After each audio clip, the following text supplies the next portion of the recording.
Рамчилович, што од ова што го кажав не е точно.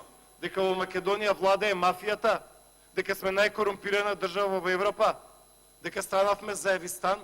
Што од ова не е точно? Се е точно. Господине Рамчилович, да ви кажам една работа.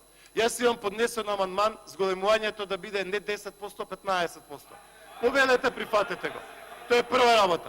Втора работа, господин Рамчилович, вие имавте 3 години. 3 години.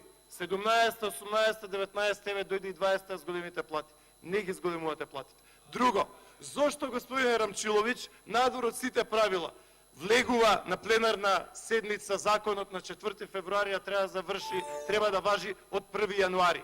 Намерно го имате за доцнето месец и пол законот, за да ги имате прекршено сите правила. Одговорноста за незголемувањето на платите е кај власта, кај СДСМ, кај ЗАЕВ. Вас ви интересира само законот за јавно обвинителство, го закочите парламентот. Платите ќе растат кога ќе дојде на власт ВМРО ДПМН. Така да знаете. Лажете,